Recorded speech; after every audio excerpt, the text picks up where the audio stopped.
Array দুই টাইপের হয়ে থাকে, একটা হলো ইন্টিজার বেসড আর একটা হলো অবজেক্ট বেসড। ইন্টিজার বেসড যেটা, সেটা আপনারা লাস্ট লেসনে এখানে দেখছেন, যেটা দেখছেন এটা লাস্ট লেসনে করা হয়েছে। এটাকে বলা হচ্ছে ইন্টিজার বেসড অ্যারে। তো integer indexed collection of object এটার ভিতরে থাকে। এটার কারণ হলো আমি যখন এখানে ডান দিকে আমি এখানে প্রিন্টার দিয়ে দিয়েছি, তখন এখানে দেখবেন যে এটার ভ্যালুগুলো এখানে আছে ঠিকই, কিন্তু এখানে 0, 1, 2 এগুলো একটা ইন্টিজার, এবং ইন্টিজার বেসড এই কারণে বলা হচ্ছে। তো এগুলো একটা জেনারেল অ্যারে। আর নেক্সট আরেক টাইপের অ্যারে আছে, এটা হলো অবজেক্ট ইন্ডেক্সড করে এটাকে কালেকশন করা হয়, এবং এই টাইপের অ্যারেকে বলা হয় যে অ্যাসোসিয়েটিভ অ্যারে। তো সেই অ্যারে নিয়ে আমি এই লেসনে আমি আপনাদের সাথে কথা বলবো। তো আমি প্রথমে একটা ফাইল ওপেন করছি।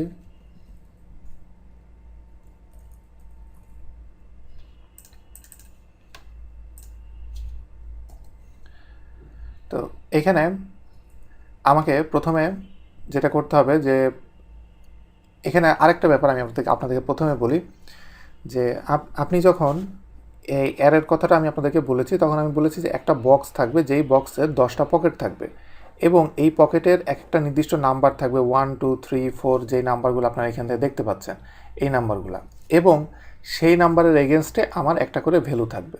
তার মানে আমার এখানে অর্ডার জিনিসটা খুব ইম্পর্টেন্ট। আমার এই জেনারেল অ্যারের ক্ষেত্রে এই অর্ডারটা খুব ইম্পর্টেন্ট, কারণ আমি এই অর্ডারের উপর বেস করে আমি 3 নম্বরে কী আছে, 4 নম্বরে কী আছে, সেটা আমি বের করছি। কিন্তু এখন যেটা দেখাবো অ্যাসোসিয়েটিভ অ্যারের ক্ষেত্রে অর্ডারটা ইম্পর্টেন্ট না। কারণ অ্যাসোসিয়েটিভ অ্যারের ক্ষেত্রে আমি এখানে যেমন ভ্যালুগুলো অ্যাসাইন করছি ডান দিকের, বাম দিকের এই যে কি 0, 1, 2, 3, 4 এই কিগুলো আমি অ্যাসাইন করে দিব।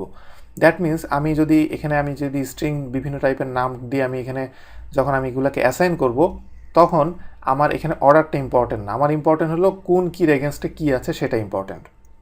এটাই হলো অ্যারের সাথে, জেনারেল অ্যারের সাথে অ্যাসোসিয়েটিভ অ্যারের মেন ডিফারেন্স। সেটা হলো যে আমি যেমন বলেছি যে 10টা পকেট আছে অ্যারের ভিতরে একটা বক্সে, তো সেই 10টা পকেটের যে আগে নাম্বার ছিল, এখন এই নাম্বারের জায়গায় আমি যদি 1 নম্বর পকেটকে আমি নাম দিই ফার্স্ট নেম, যেখানে সবার প্রথম নেমগুলো স্টোর থাকবে, আর তারপরটা দিলাম লাস্ট নেম, যেখানে সবার লাস্ট নেম স্টোর থাকবে, তারপরেরটা আমি দিলাম সিটি নেম, যেখানে সবার সিটি নেম এখানে স্টোর থাকবে।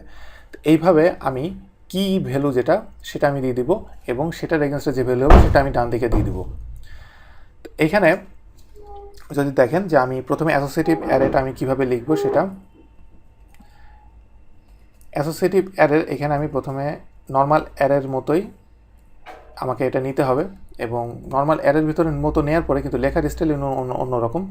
এখানে আমি প্রথমে ফার্স্ট নেম নিলাম, নেওয়ার পরে এখন দেখেন ইকুয়াল গ্রেটার দেন, এই যে ইকুয়াল গ্রেটার দেন দিলাম। আমি আরেকটু লিখি, তাহলে আরও ভালো বুঝতে পারবেন। এই টোটালি আমি একটা আমি এখান থেকে নিলাম, এবং আরেকটা আমি এখান থেকে আমি অ্যাড করছি। এখানে একটা অ্যাসাইন করা হয়েছে, এবং এখানে আমি ফার্স্ট নেম এবং এখানে আমি লাস্ট নেম নিলাম, এবং লাস্ট নেম এখানে আপনি যে কোনো নেমই আপনার নেম আপনি ইউজ করতে পারেন। এর দিয়ে আমি এটাকে সেভ করলাম। এখানে যেটা করলাম, একটু আগে যেটা করেছিলাম সেটা হলো এইটা আর এইটা আমি দুটো ভ্যালু দিয়েছিলাম। এখন যেটা করছি যে এখানে কি যেটা, এই কি দুটো আমি এখানে অ্যাসাইন করে দিচ্ছি।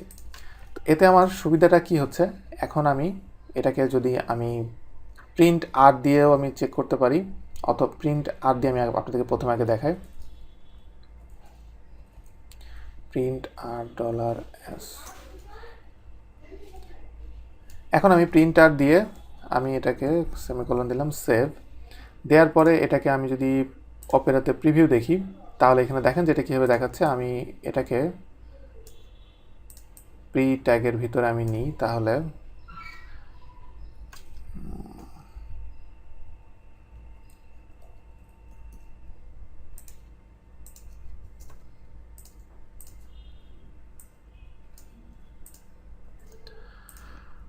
এখন দেখেন এখানে এটা কি দেখ, তো একটু আগে যেটা দেখাচ্ছিল যেখানে 0-0-র জন্য একটা ভ্যালু, 1-এর জন্য একটা ভ্যালু, এখানে এখন আমার এখানে ফার্স্ট নেমের জন্য একটা, লাস্ট নেমের জন্য একটা, এরকম আমাকে দেখাচ্ছে। একইভাবে আমি এখানে আরও যতগুলো ভ্যালু আমি চাবো আমি এখান থেকে আমি অ্যাড করতে পারবো। যেমন আমি এখানে যদি সিটি আমি যদি এখান থেকে আমি অ্যাড করি,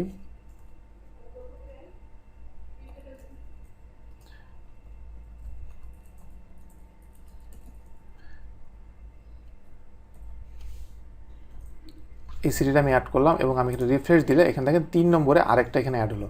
তো এই ক্ষেত্রে আমার এখানে নাম্বার অর্ডারটা ইম্পর্টেন্ট না, আমার এখানে লেভেলটা ইম্পর্টেন্ট। বিভিন্ন লেভেল বা আপনি কি বলতে পারেন, এই কি যে দিয়েছি কি এর এগেনস্টে এই জিনিসটা সে চেক করবে। এবং আমি এই জিনিসটা আমি যদি একো দিয়ে আমি যদি এটা দেখতে চাই তাহলে সেটা আমি কীভাবে দেখব, সেটা দেখার স্টাইল হলো একো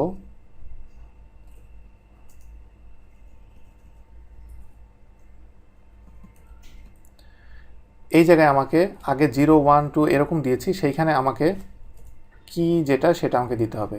কি আমি দিলাম একটা, এটার জন্য হলো আমি এটা সিটি দিলাম, রিফ্রেশ। আচ্ছা, এইখানে আমি এটা স্ট্রিং, যার কারণে এটা আমাকে ডবল কোটেশন মার্ক দিতে হবে। এখানে যেটা দেখা যাচ্ছে আমি সিটি নেমটা আমি এখানে বড় হাতের লিখেছি, এটা কেস সেন্সিটিভ, যার কারণে সেটা এইভাবে দেখাচ্ছে, আমার এটার সাথে মেলে নাই। সিটি এবং এই সিটি দুইটার বানান ভুল হয়েছিল, যার কারণে এটা সে নিচ্ছিল না। তো এখান থেকে আপনি একটা যে জিনিসটা জানতে পারলেন, এটা কেস সেন্সিটিভ, সো আপনাকে এটা খেয়াল রাখতে হবে অবশ্যই অলওয়েজ। তো এখানে যেটা দেখা যাচ্ছে যে এটার ভ্যালু আমি এখন এখান থেকে আমি দেখতে পাচ্ছি ক্যালিফোর্নিয়া। আমি যদি চাই এটার ভ্যালু আমি কিন্তু এখান থেকে চেঞ্জ করে দিতে পারবো। যেমন আমি ডলার এখানে সিটি,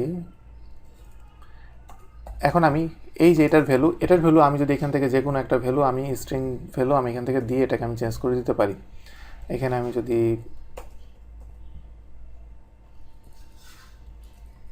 অন্য একটা ভ্যালু আমি এখানে দিলাম, দেওয়ার পরে এখন আমি প্রিন্ট আর যেটা দেখছেন সেই ভ্যালুটাই আমি আবার নেক্সট আরেকবার যদি আমি এখানে নিচে দিই সেভ, তাহলে দেখি যে সে এটাকে চেঞ্জ করেছে কিনা। আমি এটাকে সেভ করলাম, রিফ্রেশ। এখন দেখেন যে আমার এই সিটির ভ্যালুটা এখান থেকে চেঞ্জ হয়ে গেল। দ্যাট মিনস এখানে যেটা দেখা যাচ্ছে যে অ্যাসোসিয়েটিভ অ্যারের ক্ষেত্রে এটা কিন্তু ইম্পর্টেন্ট না যে আপনি এখানে সিটির জন্যে সিটি বা এখানে ফার্স্ট টাইম লাস্ট টাইম যে কি যেগুলো আছে এই কিগুলো ইম্পর্টেন্ট, কি এর এগেনস্টে আমি যে ভ্যালুটা চেঞ্জ করবো সেই ভ্যালুটা এখানে সে আমাকে চেঞ্জ করে করে দেখাবে। তো এইভাবে অ্যাসোসিয়েটিভ অ্যারেটা কাজ করে। অ্যাসোসিয়েটিভ অ্যারেটা কাজ করে টোটালি অবজেক্টের উপর, দ্যাট মিনস লেভেলের উপরে, বা আপনি কি বলতে পারেন, এবং জেনারেল অ্যারেটা কাজ করে এই ইন্টিজার ইন্ডেক্সের উপরে।